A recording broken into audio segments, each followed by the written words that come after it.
हाय दोस्तों, स्वागत है आपका फिर से स्कूल एजू गैलेक्सी में।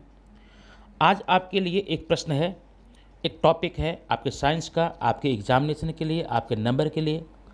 अब प्रश्न वो ये है, मासिक धर्म क्या है? What is menstrual cycle? यह एक बड़ा जटिल प्रश्न है, बड़ा उलझा प्रश्न है। प्रश्न इसको हमने ऐसा जटिल बना दिया है कि इस प्रश्न के बारे में हम अपने परिवार में बातें नहीं कर सकते, अपने बच्चों से नहीं कर सकते, हमारे बच्चे हमसे नहीं कर सकते। क्यों भाई? और दूसरी बात, आज का ये टॉपिक केवल मार्क्स लाने के लिए नहीं है, बल्कि ये टॉपिक सभी लोगों के लिए है जो परिवार में रहते हैं। पेरेंट्स के लिए है, बड़ों के लिए है, बच्चों के लिए है और पढ़ने वाले स्टूडेंट के लिए है। सबका अपना अपना लाभ इसमें है। मासिक धर्म एक प्रकार का प्राकृतिक परिवर्तन है, नेचुरल प्रोसेस है जो हमारे शरीर में अन्य क्रियाओं की तरह होता है। तो इसमें बताने में, करने में झिझक नहीं होनी चाहिए, क्योंकि ये इसका संबंध हमारे स्वास्थ्य से है। तो आइए हम इस पर चर्चा करते हैं।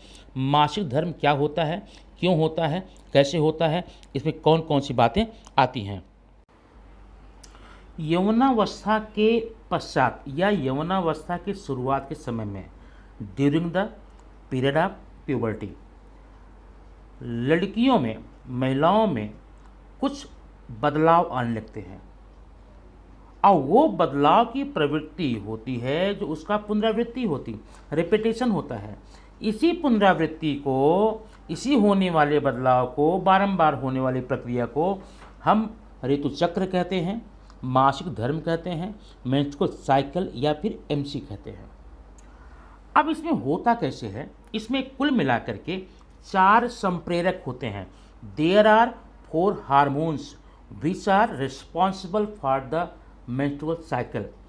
अब अगर आप स्टूडेंट हैं, इन चारों संप्रेरकों के नाम आपको अच्छे से याद करना है। अब वो संप्रेरक कौन कौन सा काम करते हैं, कैसे करते हैं, क्योंकि आपके एग्जाम में मोस्टली ऐसे ही पूछा जाता है कि ये वाला संप्रेरक कौन से काम में लगा होता है। तो वो संप्रेरक हैं, आप ध्यान देखिएगा। पहला संप्रेरक है, उसे हम कहते हैं पुट्टिका ग्रंथि संप्रेरक। ये पुट्टिका ग्रंथि क्या होती है? अब ध्यान देना। पुट्टिका ग्रंथि पीयूष ग्रंथि, पिट्यूटरी ग्लैंड, इनमें से जो हार्मोन्स निकलता है उसको बोलते हैं पुट्टिका ग्रंथि संप्रेरक, फॉलिकल स्टिमुलेटिंग हार्मोन्स। इसको शॉर्ट में बोलते हैं FSH, फॉलिक स्टिमुलेटिंग हार्मोन्स। ये हार्मोन्स का निर्माण आपके पिट्यूटरी ग्लैंड में होता है, आपके पीयूष ग्रंथि में होता है। अब जब वहाँ पर पीयूष ग्रंथि में होगा, क्या प्रक्रिया होती है हम इसको आगे बताते हैं।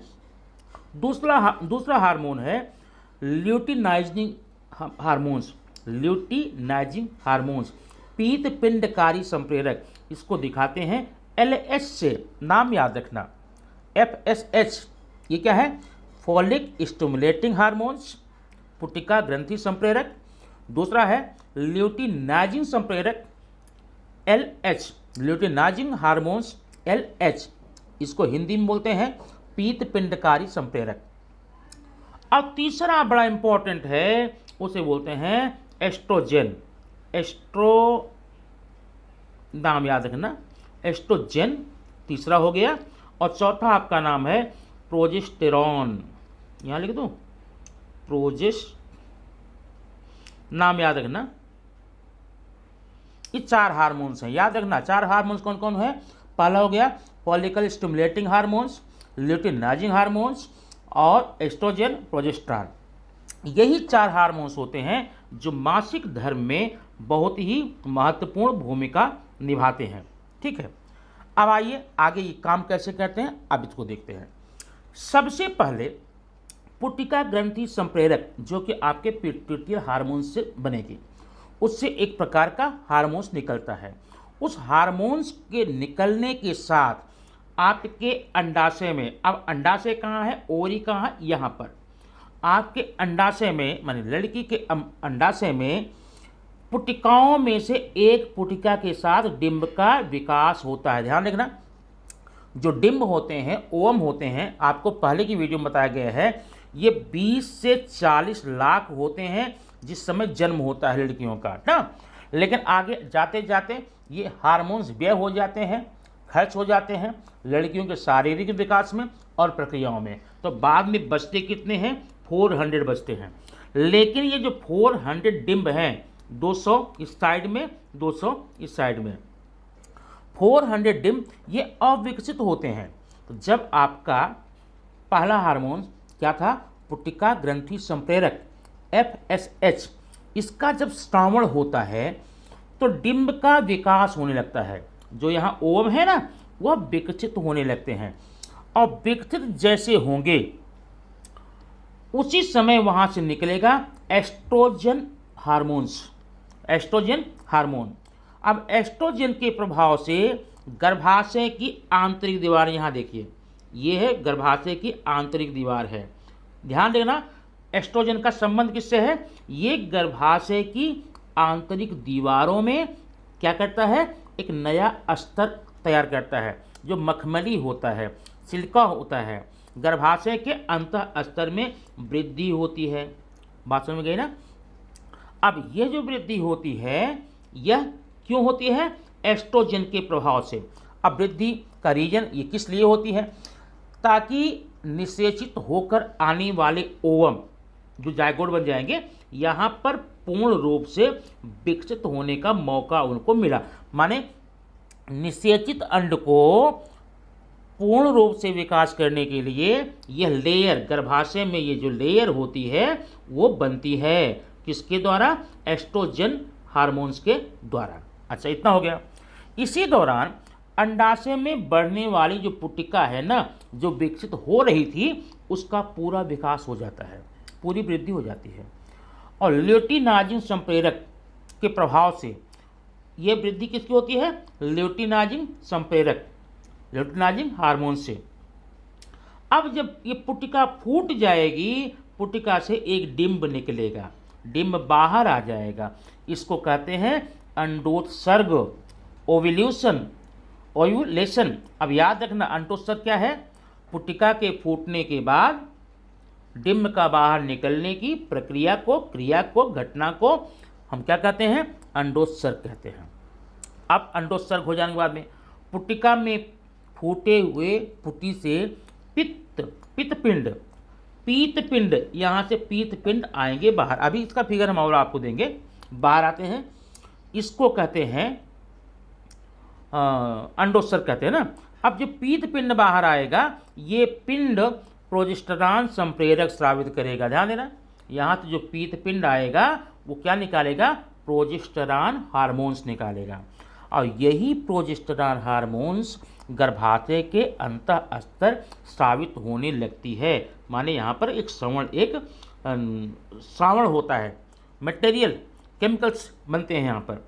और ये केमिकल निकलने के बाद में अब ये जो यूटेरस है, जो गर्भाशय है, वह भ्रूण के आरोपण के लिए पूरी तरह से सज्ज है, तैयार है कि अब जब भी निषेचित अंड जो भ्रूण बनकर यहाँ पर आएंगे, उनके विकास करने में वो भरपूर मदद करेगा, विकसित करेगा। अब आगे की प्रक्रिया क्या होती देखिए। अगर मान लीजिए डिम्ब यहाँ से निकला, कहाँ से? डिम्बाशय से, अंडाशय से, और आया कहाँ? फैलोपियन ट्यूब में, अंडवाहिनी नलिका में, और बाई चांस इसका निषेचन नहीं हुआ। निषेचन कब नहीं होगा? जब इसका मिलन शुक्राणु स्पर्म से नहीं होगा, तब इसका निषेचन नहीं होगा। इसे कहते हैं अनिषेचित डिम्ब। अगर 24 घंटे तक ये निषेचन नहीं हुआ, 24 घंटे तक निषेचन नहीं हुआ, तो 24 घंटे के बाद में ये जो ओवम है, अंड है, वह अकार्यक्षम हो जाएंगे और उसका रूपांतरण पीतपिंड से श्वेत पिंड में हो जाएगा। किसमें? श्वेत पिंड में।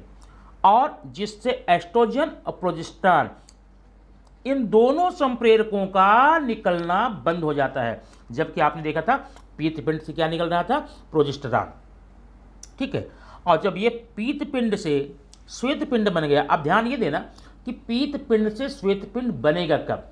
जब किसी अंड का, जब किसी ओवम का, जब किसी डिम्ब का 24 घंटे तक निषेचन नहीं होगा। अगर 24 घंटे वो अनिषेचित रहेंगे तो वो क्या बन जाएंगे? श्वेतपिंड। और जो श्वेत पिंड बन जाएंगे इनमें जो दो हार्मोन्स होते हैं, एक का नाम है एस्ट्रोजन, एक का नाम है प्रोजेस्टेरॉन, इन दोनों संप्रेरकों का श्रावण निकलना बंद हो जाएगा। और जब इनका निकलना बंद हो जाएगा, अब देखना क्या होता है, इन संप्रेरकों के अभाव में गर्भाशय में जो ये आंतरिक दीवारें बनी हुई थी ना, इनका क्षरण होता है, इनका ह्रास होता है, इनका ये डिकम्पोज हो जाते हैं, निकलने लगते हैं। ठीक है, अब उनमें से ऊतक हैं और ढेर सारे। अब ये जो अंड आए ना, यहाँ पर जो आया डिंब, वो डिंब कैसा है, अनिषेचित है। अब ध्यान देना, ये अनिषेचित डिंब और जो इन ऊतकों का, कोशिकाओं का लेयर का ह्रास हुआ है, ये दोनों मिलकर के योनि मार्ग के द्वारा बाहर निकलते हैं। इसको ही कहते हैं मासिक धर्म, मासिक ऋतुचक्र या मेंस्ट्रुअल साइकिल या एमसी कहते हैं। अब इस रक्तस्राव के द्वारा भारी मात्रा में रक्तस्राव होता है, इसको ऋतुस्राव या मासिक धर्म कहते हैं। ओके, अब अगर यहाँ पर निषेचित अंडे आए होते, फर्टिलाइज्ड ओवम आए होते यहाँ पर, तो क्या होता, यहाँ पर विकास होता, बच्चे के रूप में होता। और जब तक विकास होता, जब तक बच्चा बाहर नहीं आता, तब तक ये जो साइकिल है, मेंस्ट्रुअल साइकिल, ये पूर्ण रूप से बंद रहता है। ठीक है, इस प्रक्रिया की पुनरावृत्ति हर महीने तब तक होती रहती है जब तक कि डिंब का फलन नहीं हो जाता। जब एक बार डिंब का फलन हो जाएगा ना, तो यो मासिक धर्म का चक्र है, ऋतु चक्र है, तब तक रुक जाएगा जब तक कि बच्चा पूर्ण रूप से विकसित होकर के उसका जन्म नहीं हो जाता है। मासिक चक्र यह प्राकृतिक क्रिया है जो कि 4 से 5 दिन, मतलब 28वें दिन से लेकर के 35वें दिन तक ये प्रक्रिया चलती है। अब किसी में 3 दिन ही रहता है, कहीं पर 5 दिन रहता है। लेकिन अब इसमें और क्या क्या होता है, इस दौरान जिसको मासिक धर्म होता है उसके शरीर में ढेर सारे पेन होते हैं, दर्द होता है, और अधिक मात्रा में रक्तस्राव हो जाने से कभी कभी कमजोरी आ जाती है। तो इस कालावधि में स्त्री को जो है संसर्गजन्य बीमारियां, जो छुआछूत बीमारियां होती हैं, वो होने की प्रबल संभावना होती है। इसलिए मासिक धर्म होने पर इनको अधिक रखरखाव, सुरक्षा, स्वच्छता का विशेष ध्यान देना चाहिए। और अगर हो सके तो इन दिनों में पूर्ण रूप से बेड रेस्ट, आराम लेना चाहिए। इससे जो होता है कोई प्रॉब्लम नहीं होती है। और अगर ये आपका जो 28 से 35 दिन की बात है, लगभग 3 से 5 दिन या 7 दिन, ये चीज़ें अनियमित हो जाएं, इनका दिन बढ़ जाए या 3 से कम हो जाए, इसे कहते हैं अनियमित ऋतुचक्र। तो किसी भी कीमत पर कहीं भी हो, इसको आप अवॉइड न करें, नज़रअंदाज न करें। इसके लिए अपने पारिवारिक बड़े लोगों से संपर्क करें या फिर मेडिकल ट्रीटमेंट के लिए भी जा सकते हैं, ताकि आने वाले समय में किसी प्रकार का आपको किसी समस्या का सामना न करना पड़े। तो अब ये देखने के बाद में हम आगे आप बताएंगे कि और इसमें वो फिगर जो आपके टेक्स्ट बुक में दिया हुआ है, यह आपके एग्ज़ाम में आता है। इस फिगर के आधार पर आपको समझना जरूरी इसलिए है क्योंकि आपके एग्जामिनेशन के क्वेश्चन पेपर में ये फिगर ही दे दिया जाता है, और फिगर ही दे करके आपसे पूछा जाता है कि इस आकृति से क्या समझते हो।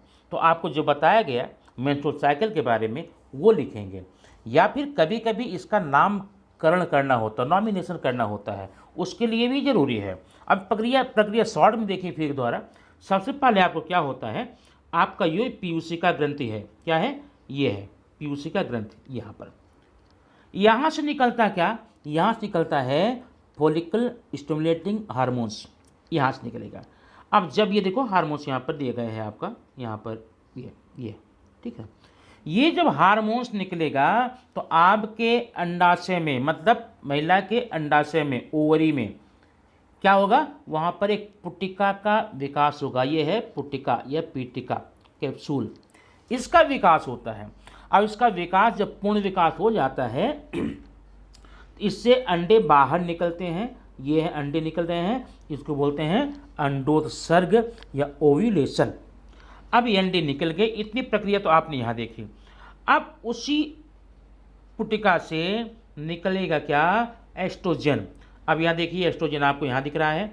इस एस्ट्रोजन से यहाँ की दीवारों में, गर्भाशय की दीवारों में एक प्रकार का परिवर्तन होता है। अब ये परिवर्तन क्या होता है, इसके साथ में इस पुटिका से एस्ट्रोजन निकलेगा, एस्ट्रोजन हार्मोन्स निकलेगा। इस एस्ट्रोजन के प्रभाव से गर्भाशय के अंतः स्तर में देखो यहाँ वृद्धि होगी, और जब वृद्धि होगी तो आगे बढ़ने पर क्या होता है, आप देखेंगे ल्यूटिनाजिन संप्रेरक के प्रभाव से पूर्ण पुटिका फूट करके डिम्बाशय से बाहर निकलते हैं, और जब बाहर निकल जाएंगे अंडोत्सर्ग हो जाएगा, इसको बोलते हैं पुटिका पीतपिंड। अब देना, अब ये पीतपिंड है, ये अगर इसका निषेचन नहीं हुआ, फर्टिलाइजेशन नहीं हुआ, ठीक है, तो ये बनेगा श्वेत पिंड में। और उसी समय आप ये देखेंगे प्रोजेस्टेरॉन के प्रभाव से यहाँ गर्भाशय की दीवारों में एक लेयर बनती है, और ये लेयर किस काम में आती है, ये भ्रूण को विकसित करने के लिए तैयारी है, प्रिपेयर होती है। अब अगर डिंब का निषेचन न हो, डिंब अनिषेचित रह जाए, बन जाएगा श्वेत पिंड, और श्वेत पिंड बनते ही इनमें से निकलने वाले दो हार्मोन्स, क्या नाम है, एस्ट्रोजन, प्रोजेस्टेरॉन, इनका निकलना बंद हो जाएगा। और जब इनका निकलना बंद हो जाएगा तो गर्भाशय की दीवारों में एक प्रकार का कंट्रैक्शन होगा, संकुचन होगा। संकुचन होने से जो लेयर बने हुए थे उनमें क्या होता है, उनकी कोशिकाएं उसके ऊतक ब्रेक होते हैं, टूटते हैं, तो उन ऊतकों के साथ में अनिषेचित अंडे यूरिन मार्ग से बाहर आते हैं। इसी प्रक्रिया को हम क्या बोलते हैं, ऋतुचक्र, मासिक धर्म, मेंस्ट्रुअल साइकिल। तो ध्यान ये रखना, इसको पूरा अगर आप एग्ज़ाम के लिए तैयार हो रहे हैं तो हार्मोन्स का नाम जरूर याद रखना, कौन कौन से हार्मोन्स क्या क्या काम करते हैं। और मेरे और फ्रेंड्स जो हैं इस वीडियो को देखेंगे और इसको अवॉइड न करें, क्योंकि यह एक प्राकृतिक प्रक्रिया है। इसका नाम लेने से हिचकें न, सर न खाएं, क्योंकि इसका संबंध हमारी ज़िंदगी से है, हमारे स्वास्थ्य है। फिर ऐसी ही अगला वीडियो लेकर के हम आपके लिए फिर आएंगे। तब तक के लिए बाय बाय, गुड बाय।